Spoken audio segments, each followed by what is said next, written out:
Conduct of the personnel and the conduct of you, the protesters. Our conduct has remained the same. We have been the most consistent. The Nigerian youths have been the most consistent over 2 years in this struggle. We have not fought anyone. We did not employ violence. The police did. The government did.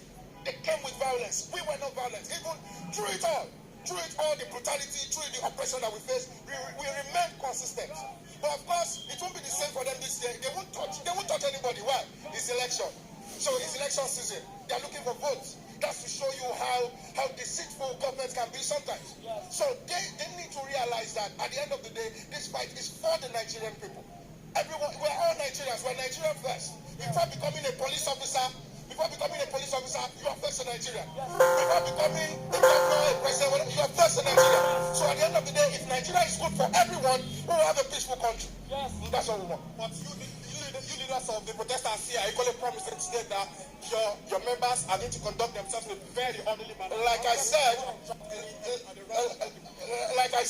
we, the Nigerian youths, the protesters, the people have remained consistent.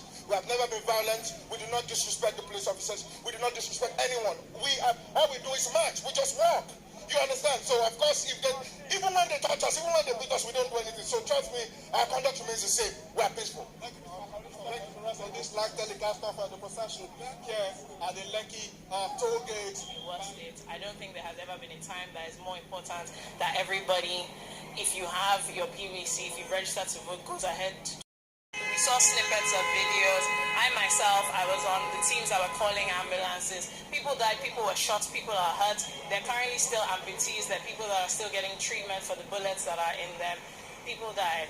This is not the first time that a government has denied that people died through its involvement. So that's nothing new to us. But all of us know what we saw, and that's it. So what do you think is the idea behind these multiple denials? The idea is exactly that, is to absolve responsibility. So no justice has been found for the people who died, no justice has been found for the people who were hurt, and no responsibility has been taken for how a peaceful protest turned into what it became at the end of the day.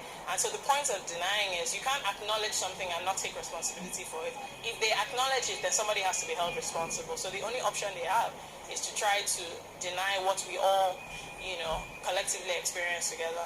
You say people are still aggrieved 2 years after the protest? I would say people are even more aggrieved because if you look at the situation in the country now, look at our exchange rate, look at the floods that are happening, all over the country. At the end of the day, all of these things are signs of when you have people in charge that do not really value the lives of the people that they are in service of. That is what is happening. Everywhere is flooding. What has the government done? There are different issues, but it's the same outcome where at the end of the day, it's like you're on your own as a Nigerian. At some point during the protest, the protesters came up with 5-point demands to the government. Would you say that these have been achieved, particularly when it comes to brutality of the police, on the citizens?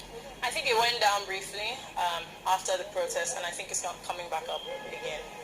Again, once you don't have reform in police, how is it supposed to change? So everybody was upset, everybody was watching them, and their activity stopped.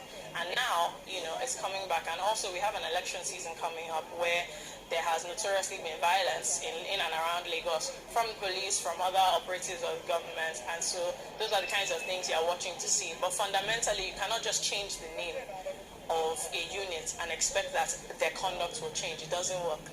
It's just Okay. Live report there from the Lekki toll gate in Lagos. Obafemi Adeoye, Arise News correspondent, talking just now to Feyikemi Abudu, popularly known as FK Abudu, of the Feminist Coalition, which played a major role in the